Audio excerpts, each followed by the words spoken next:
The great crystal dome of the galactic nexus shimmered with lights from 1,000 worlds. Inside, beings from across the galaxy gathered around floating platforms that hummed with energy. The emergency session had been called after disturbing.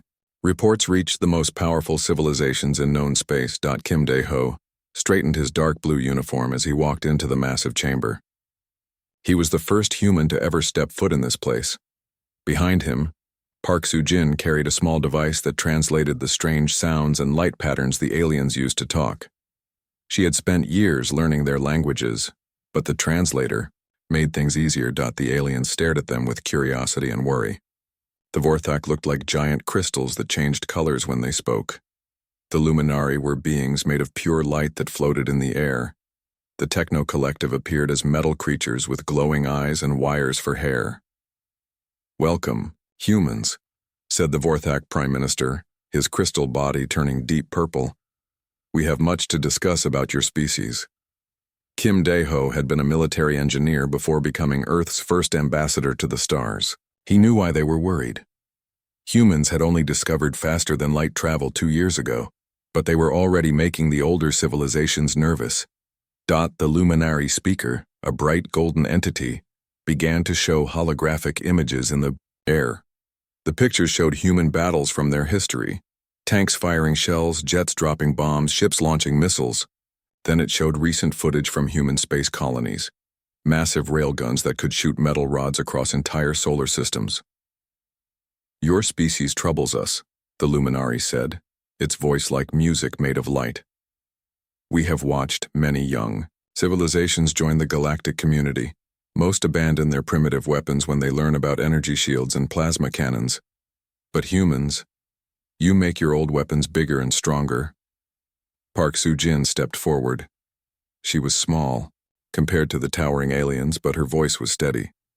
"We brought gifts from Earth," she said, activating a hologram of her own. "This shows our art, our music, our poetry." But the aliens barely looked at the peaceful images. They were focused on something else entirely. A Techno-Collective representative, its metal face expressionless, played another recording. It showed the human colony ship Soul's Pride, commanded by Captain Lee Tae-young. The ship was defending a mining station from space pirates. Instead of firing energy beams like other species, the human ship shot simple metal rods at incredible speed. The rods punched through the pirates' advanced shields like they were made of paper. "Explain this," the robot-like being demanded. "Your weapons are chunks of metal.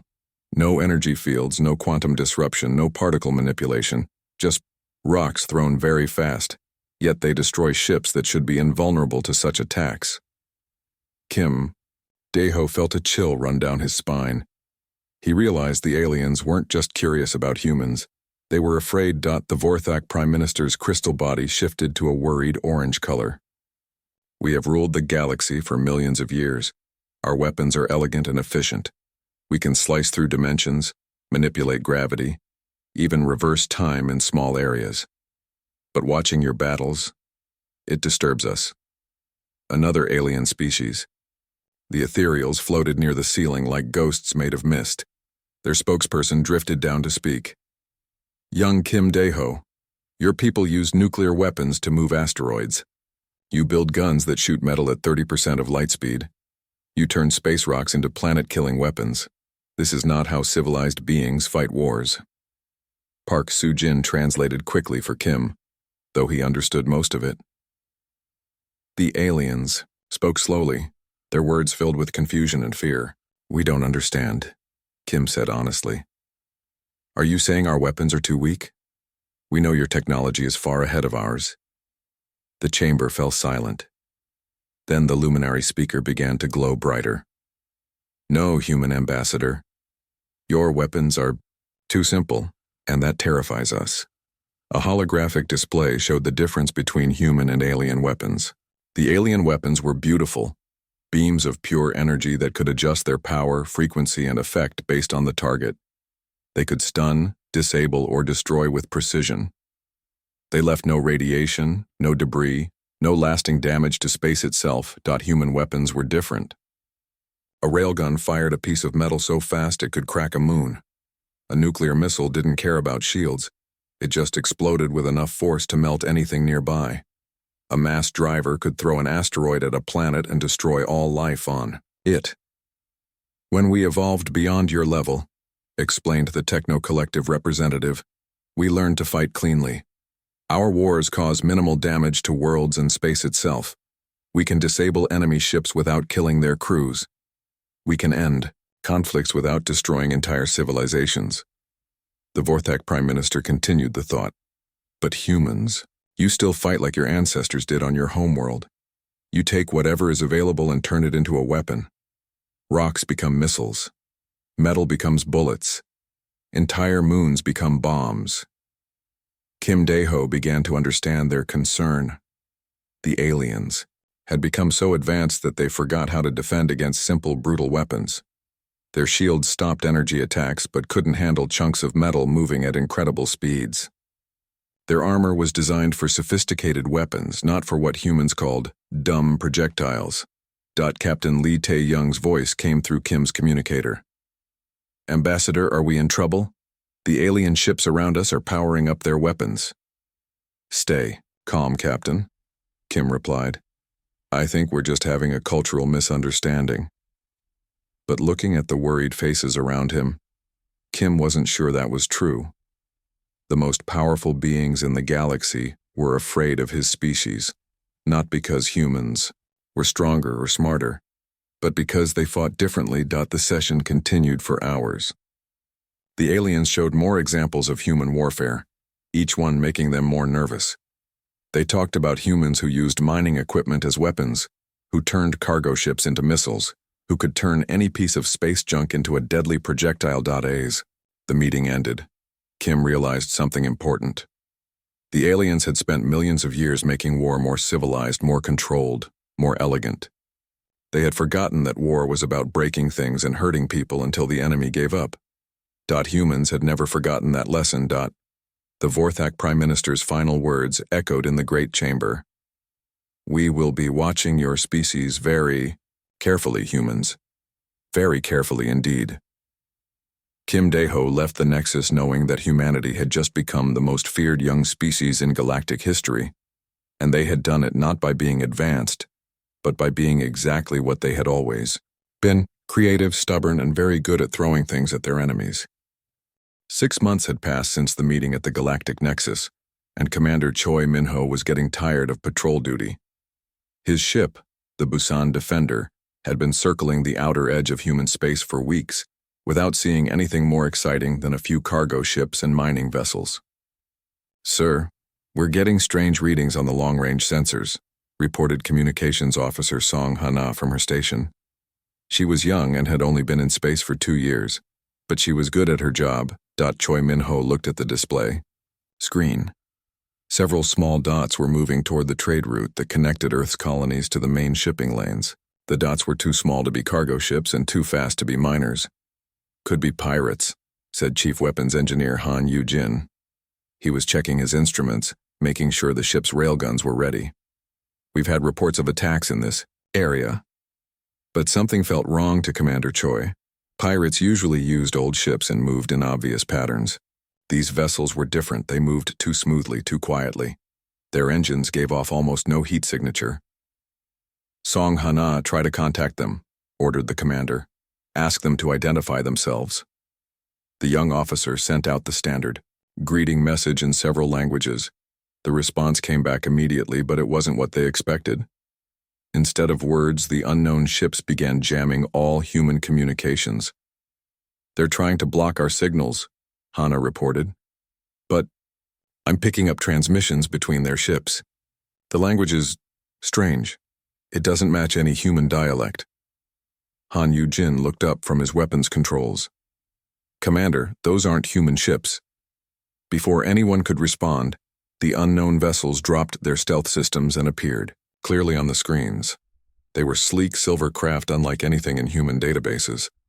Energy began building around weapon ports that glowed with blue light. Battle stations, shouted Commander Choi. All hands prepare for combat. The alien ships opened fire first. Beams of blue energy shot through space toward the Busan Defender. The human ship's shields absorbed most of the damage, but alarms began ringing throughout the bridge. "Shields, at 70%, reported the tactical officer. "Their weapons are more advanced than anything we've seen." Commander Choi studied the enemy formation. The alien ships were spreading out, trying to attack from multiple angles. They moved with precision that suggested advanced computer control. "Han Yujin, what do we have that can hurt them?" The weapons engineer smiled grimly. "Sir, our main railgun is loaded with tungsten rods. Each one weighs 50 kilograms, and we can fire them at 35% of light speed."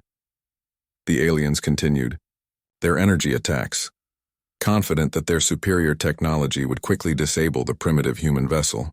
Their ships had shields designed to stop the most advanced energy weapons in the galaxy. Their armor could resist particle beams and quantum disruptors.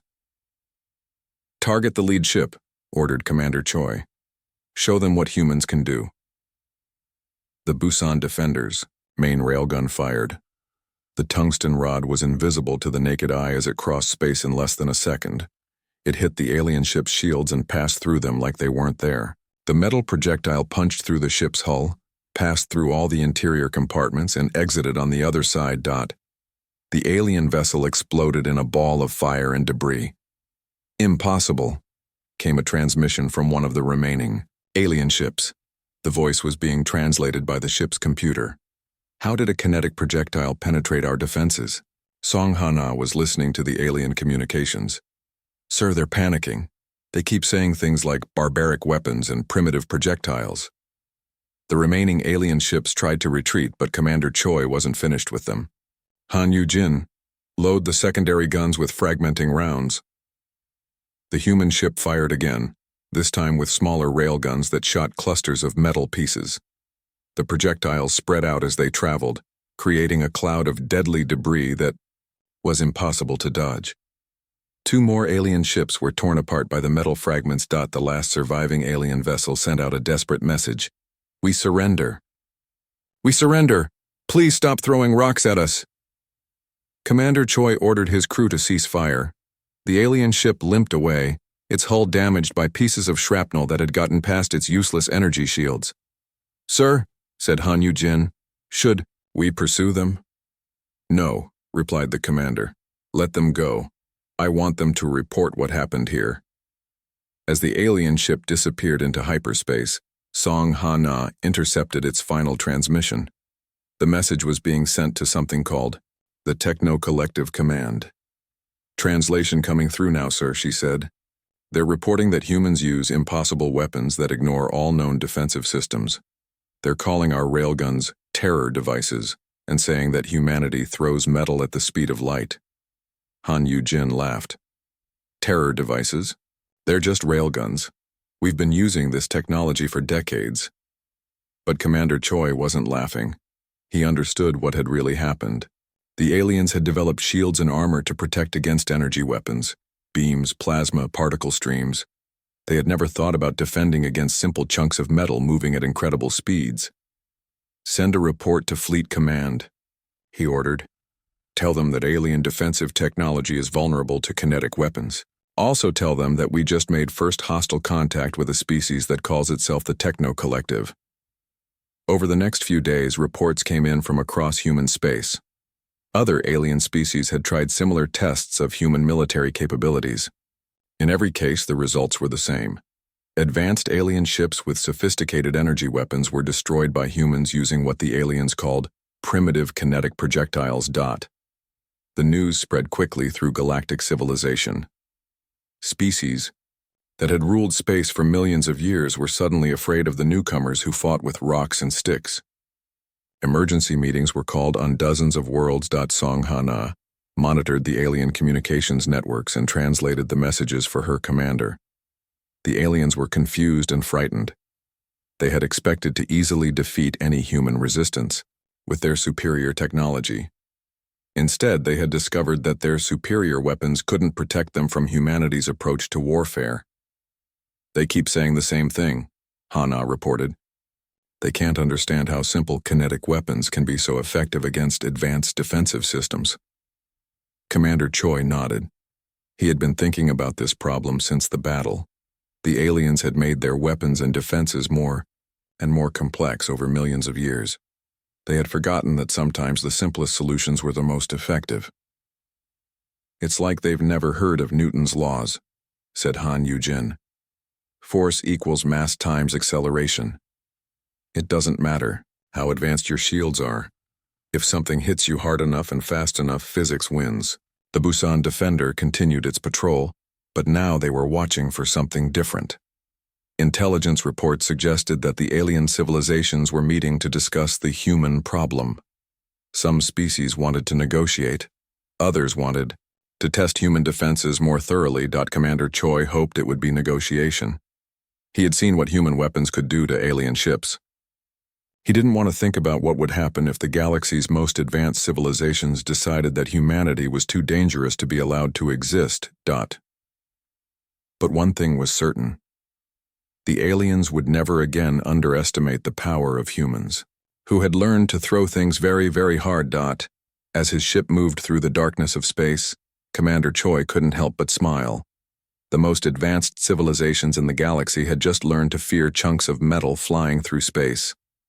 It was going to be an interesting few months. Admiral Jang Woo-seok stood on the bridge of the human flagship Beijing's Thunder, watching dozens of alien ships gather in the neutral zone. The challenge had come 3 weeks ago, a formal request for what the aliens called a civilized naval engagement. The Luminari had proposed the battle after the various defeats at human hands. They wanted to prove that their advanced energy weapons were superior to human barbaric kinetic projectiles. The rules were simple. Fleets would meet in empty space, and only proper energy weapons would be allowed. "Sir, the alien fleet is taking formation," reported the tactical officer. 47 ships from 6 different species. They're all using standard energy weapon configurations. Yu Ji-hai, the lead weapons designer for what humans called Project Longbow, smiled as she checked her instruments. "Admiral, all ships, report ready. The new kinetic diversity systems are online." Admiral Jang had been skeptical when the weapons scientists came to him with their plan. The aliens wanted a battle with energy weapons only, but the humans had found a loophole. Technically, anything could become an energy weapon if you heated it up enough before shooting it. Oh Kyung-min, the diplomatic negotiator who had helped arrange this battle, looked nervous. "Admiral, are you sure this won't make things worse? The aliens are already frightened of us." "That's exactly why we need to show them what humans can really do," replied the Admiral. "If we back down now, they'll think we're weak. If we win with their own rules, maybe they'll respect us." The alien fleet moved into position. The ships were beautiful, flowing curves of metal and energy that looked more like art than weapons of war.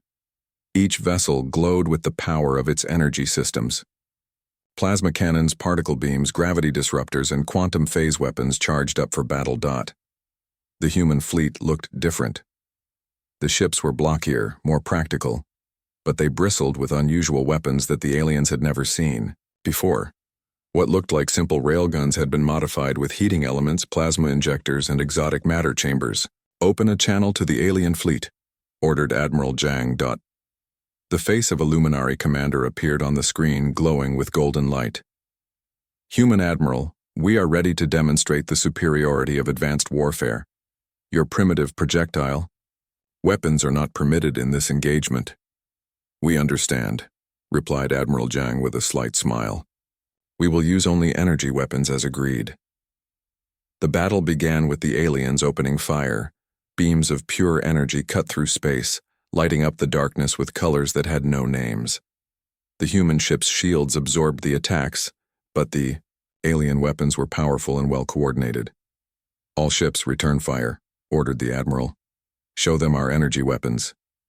The human fleet fired, but not with the energy beams the aliens expected. Instead, they shot chunks of metal that had been heated to incredible temperatures by plasma chambers inside the guns. The projectiles glowed white-hot as they traveled through space. "What are those?" transmitted a confused Vorthak captain. "Those appear to be kinetic weapons." "No," replied Admiral Jang calmly. "Those are superheated plasma projectiles, pure energy weapons as requested." The glowing metal chunks slammed into the alien ships with devastating effect. The aliens' energy shields, designed to disperse heat and electromagnetic radiation, couldn't handle solid matter that was hot enough to melt steel. HFY activated the second wave of weapons. Admiral, firing crystallized plasma rounds. The human ship shot what looked like glowing crystals. Each crystal contained plasma that had been compressed and frozen using exotic matter fields. When they hit the alien ships, the crystals shattered and released the plasma energy in explosive bursts. The alien fleet began to panic. These weren't the simple metal projectiles they had encountered before. The humans were firing energy in solid form using physics in ways that the aliens had never considered. Impossible, transmitted the Techno-Collective commander. You cannot crystallize plasma. The energy requirements would be enormous. Admiral Zhang watched as another human innovation took effect. Some ships fired rounds that appeared to be chunks of space debris, pieces of asteroids and old ship hulls. But each piece had been treated with exotic matter that made it absorb energy from the surrounding space as it traveled. By the time these garbage rounds reached the alien ships, they were moving faster than when they were fired and glowing with absorbed radiation. The aliens couldn't understand how human weapons were getting stronger during flight.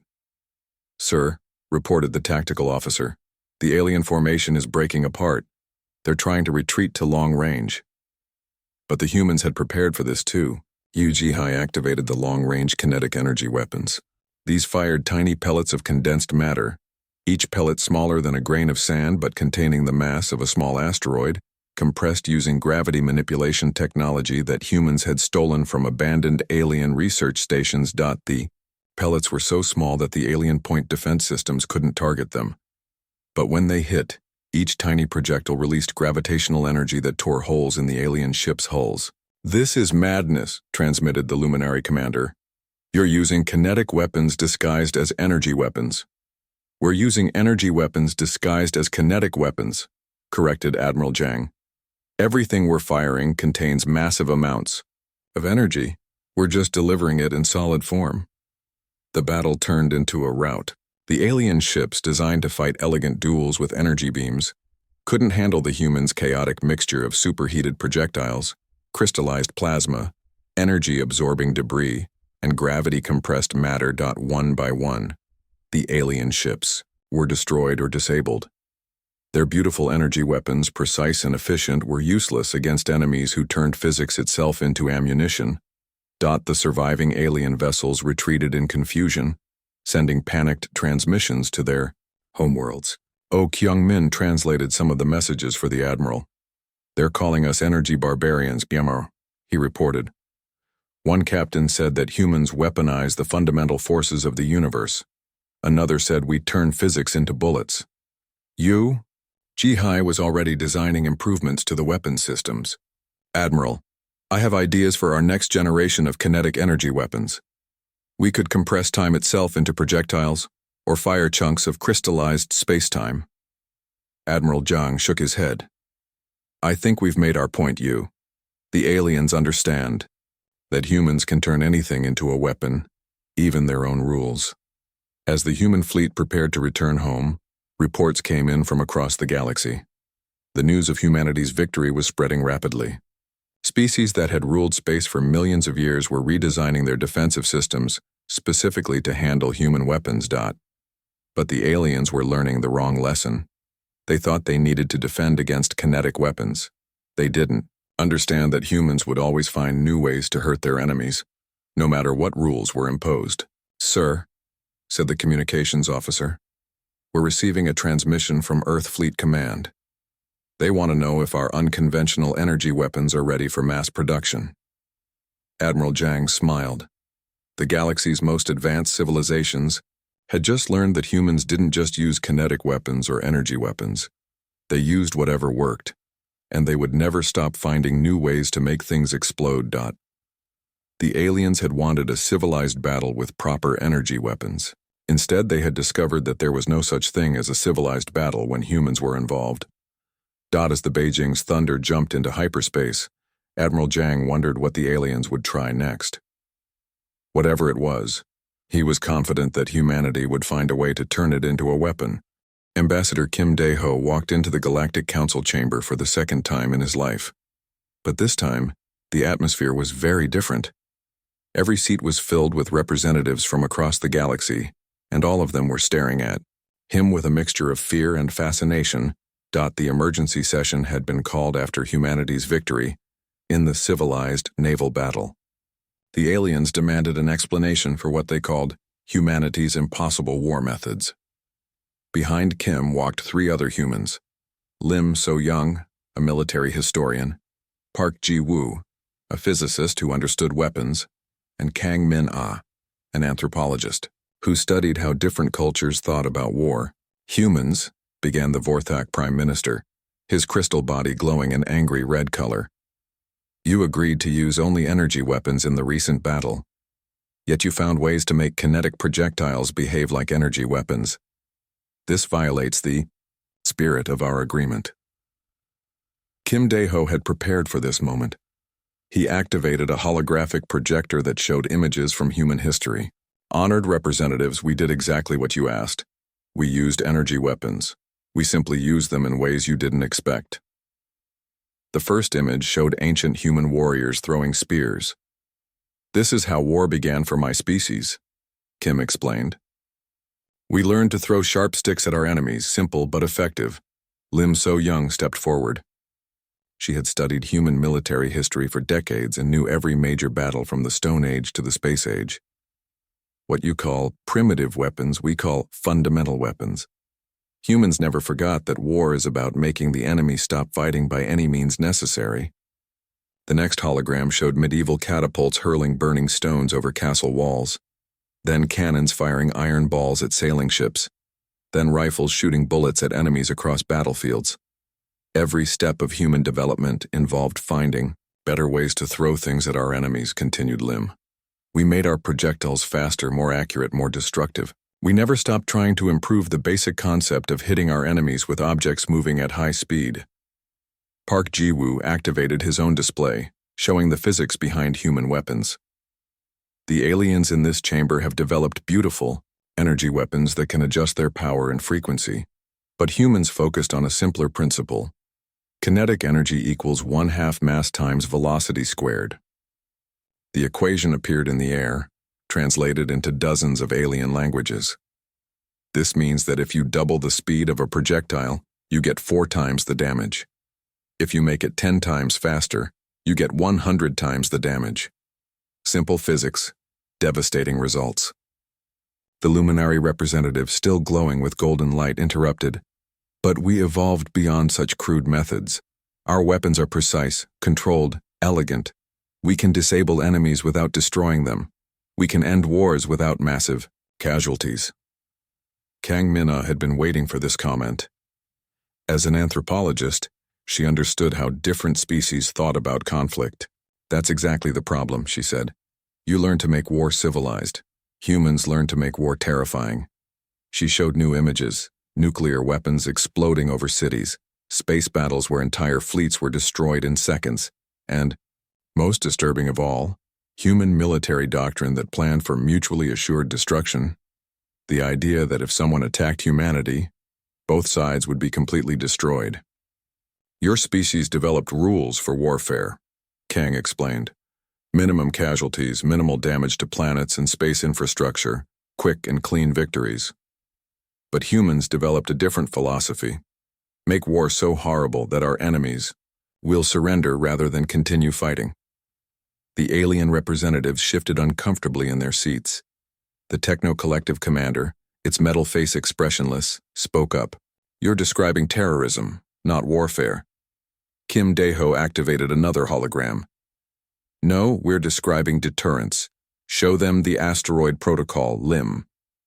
Lim So-young displayed humanity's ultimate weapon, the ability to accelerate asteroids or small moons to significant fractions of light speed and crash them into enemy worlds. One asteroid moving at 30% of light speed can crack a planet's crust and kill all life on the surface. The explosion is equivalent to millions of nuclear weapons. "The point isn't to use such weapons," Kim continued. "The point is to make sure our enemies know we have them. Most human conflicts end in negotiation because nobody wants to fight a species crazy enough to throw planets at their enemies. Park Ji-woo showed more examples of human military thinking. We don't just have backup weapons, we have backups for our backups. If our railguns fail, we use missiles. If our missiles fail, we use nuclear weapons. If our nuclear weapons fail, we ram our ships into enemy vessels. If our ships are destroyed, we program the debris to explode when it hits something. The chamber fell silent as the aliens processed this information. Finally, the ethereal representative, floating like mist near the ceiling, drifted down to speak. You're telling us that humans never learned to limit warfare. You escalate every conflict until your enemies surrender or die. Not exactly, replied Kang Min-ah. We learned to make our enemies believe that we will escalate every conflict until they surrender or die. Most of the time, that's enough to prevent wars from starting. Lim So-young showed the final set of images. Human peacekeeping forces, diplomatic, missions, and trade agreements. Humans prefer peace to war, but we want everyone to understand that if they force us to fight, we will use every weapon available and invent new ones during the battle. The Vorthak Prime Minister's crystal body had turned a worried purple color. This explains your weapon, philosophy, but it doesn't explain how you can make kinetic weapons so effective against our defenses.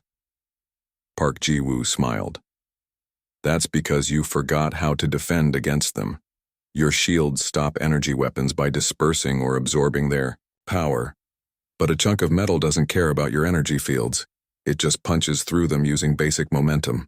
Your armor is designed to resist heat, radiation, and exotic particles, added Kim Dae-ho. But it's not designed to stop objects with mass moving at incredible speeds.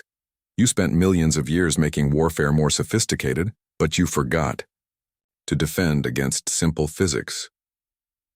The alien representatives began talking among themselves in their various languages. The humans could hear fragments of the conversations through their translators. Barbaric but effective. Too dangerous to ignore. What if they develop even worse weapons? Finally, the Luminary commander spoke for the group. Humans, your war philosophy is disturbing to us. But we must ask, what do you want from the galactic community?